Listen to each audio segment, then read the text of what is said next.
Broadway and how you can get from back row to backstage.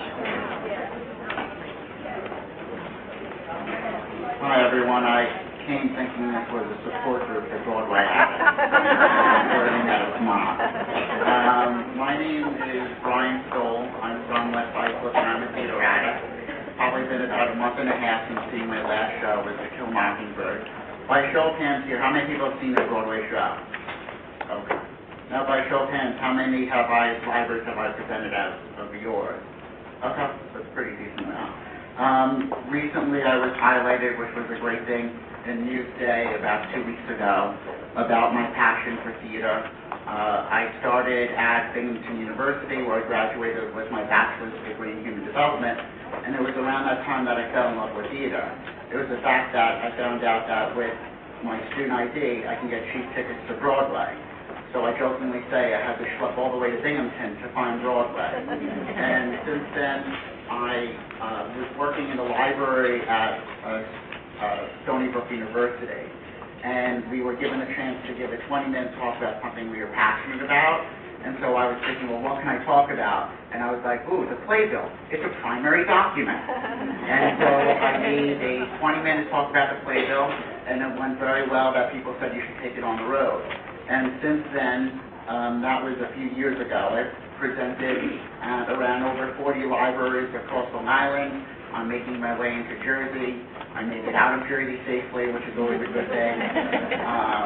And working on doing Malloy College's Institute for Lifelong Learning, as well as a few other places. And so usually when I give the talk, I bring with me a slew of theater memorabilia that I've collected or traded with other people related to the shows I've seen. At one or two libraries, at Fort Jeff, for example, I see that on the back, I was able to display my stuff. I had a display case to promote the program. And usually when I present, in like a horseshoe style, so people it can be very more interactive, people can talk. I bring with me a bunch of these overpriced playbill binders with about, 20 to 30 playbills in each for people to look at during my talk. And I find it to be, it's an interactive presentation. I feel the people who are coming contribute as much as I do. I don't really like to think of it as a lecture or anything. It's a conversation for theater aspects to come to. And so what I thought I would, quickly do is just go through the two talks, very quickly, and just so you get a sense of what it is that I discussed during the talk. And so in the first one, which is the popular one I started, I talked about the history of the Broadway playbill, as well as how to get theater tickets for under $50. Since I started seeing theater, I've seen over 180 Broadway shows, including Hamilton 5 times, and I really pay over $50 a ticket. And so that's why people come. But I also feel the playbill itself is very interesting. I talk about the playbill history, design, and expansion. Broadway and Dead, it's the fact about how you can see a show on PBS or go to the movie theater. Has anyone went to a movie theater to see a Broadway show? Okay. I really have enjoyed that. Theater on Long Island, it's only since I started doing this talk I learned about all the great theaters that there are on Long Island, collecting and saving, buying theater tickets for under $50. And I usually have about 30 seconds, probably same amount today, to talk about how I interned on Broadway and attended the Tony Awards a few years ago at the Steve Fellow when Hamilton was there. One of the slides I have is an advertisement for the playbill binder, and it says how many theaters save playbills. The theater goers save playbills for future reading and things along those lines. And it claims here, this was in 1956, the year my mom was born, just to note. If you're interested in obtaining one, send a $2 check or money order. I sent that check about 2 years ago since I started, and I'm still waiting for my $2 binder. I also go over the different ads. If you look through, how many people remember the Camel cigarette ads on the back of playbill? Yeah. I wasn't even born then, and I remember that. And so I go over a few ads that I find, interesting.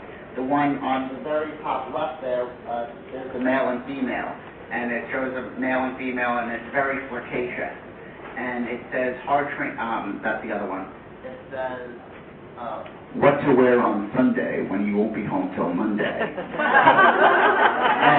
I was wondering, how do you, if you're taking your grandchild to that show, how do you describe what's happening Some of the things that a lot of people collect and save, I consider them to be historical artifacts, a way of recording something that can't be recorded except in one's memory, as video and cast recordings cannot replicate a live performance. I have 3,782 playbills. I started going to theater in 1963. I keep them in a 6-foot-long bookcase in my living room. The only thing they didn't give me is their address so I can go and steal them. And I'm just going to skip through to the others here. And people collect it because they were on Broadway. For me, it's the fact that I interned at the Manhattan Theater Club, and my name was in a Broadway playbill, which shows that you arrived, and so I wanted to show it to you today. As you can see, it's in the top right.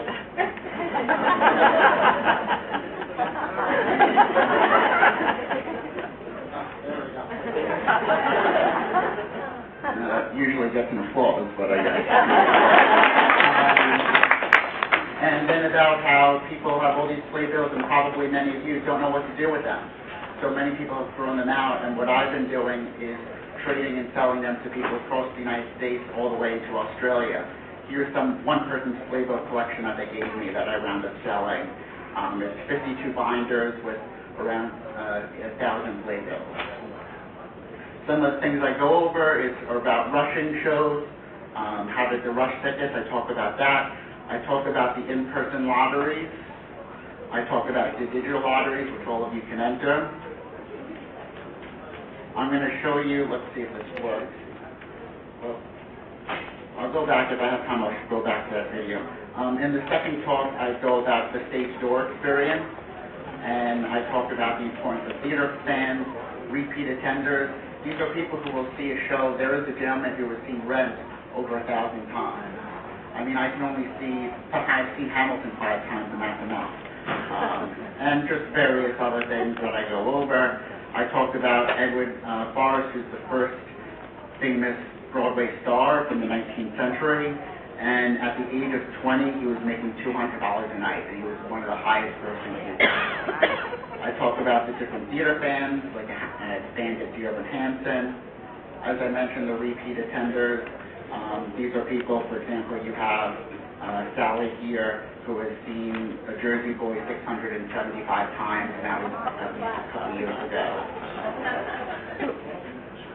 I then talked about the digital fan communities and how we're all connected. I think in this digital world, most of us probably have been, or we're glancing at our cell phones on Facebook. We're members of, maybe a chat group or something along those lines. Why people go to the Stage Door and that whole thing. Who here knows about Stage Dooring? Okay, it's a decent amount. And it's just that it is the icing on the cake. You can meet your favorite Broadway actors afterwards. And not just Broadway. I've done it at Westbury Music Fair and other locations. And then, let's see if this video works. This was probably not the best thing to say when you're giving a presentation. Let's see if this video works. This is a video from Bryan Cranston. He was in Breaking Bad, and he was on Broadway, and a young high school kid went to the Stage Door to ask him for a request, and it went viral. All right, well, let's see if I can increase the volume.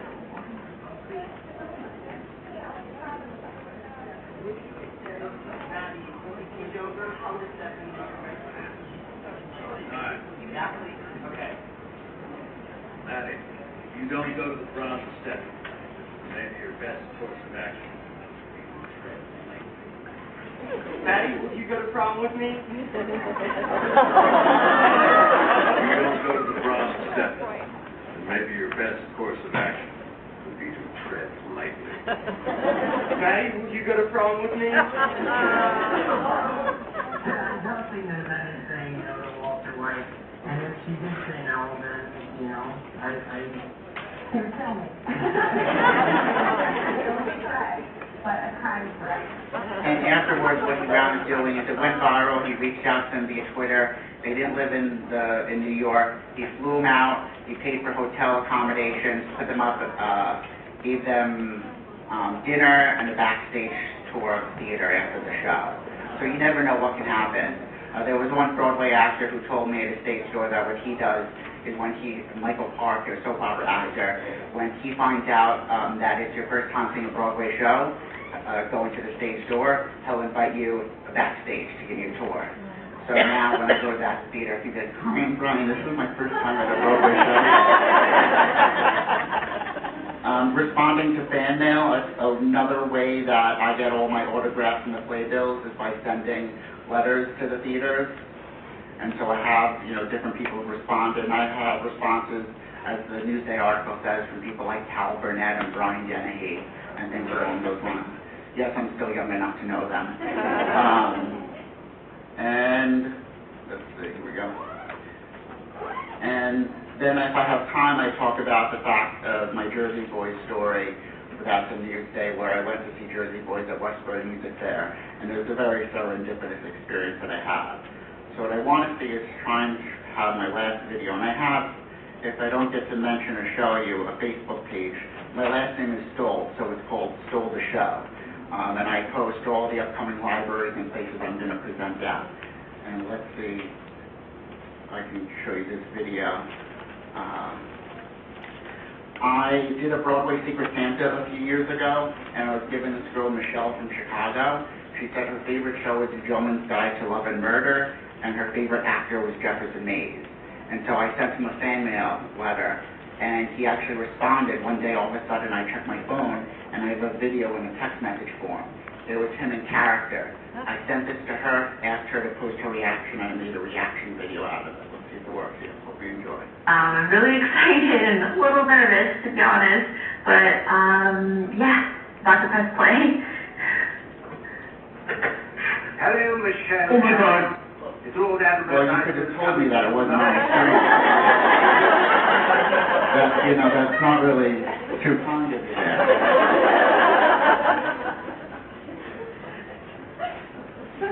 All right, let's see.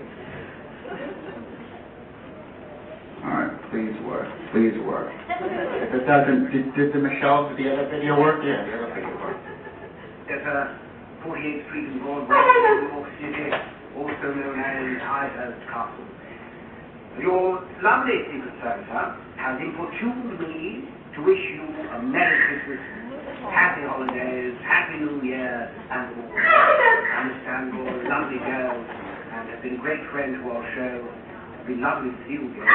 Now, January 17th. Give you a tour of that. Lots of love. Goodbye. Oh my God, okay, sorry, this is really wrong.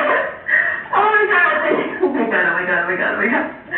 Oh my God, thank you so much. I'm actually standing right now, this is freaking me out. I actually went to go see it in New York, and when they came to Chicago, I went to go see it 3 times in a row. And as you can see, I have a poster up from when we went to go see it in New York, and oh my God, thank you so much.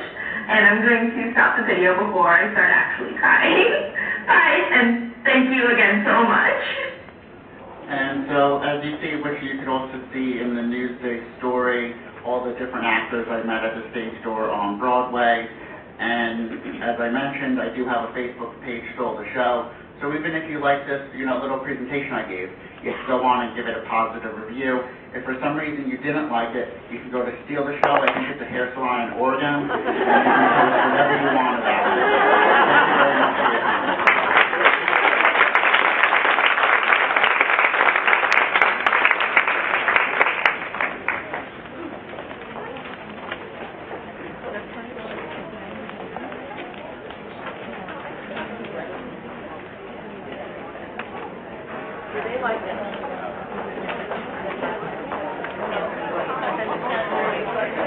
Thank you very much for your time. Oh, okay.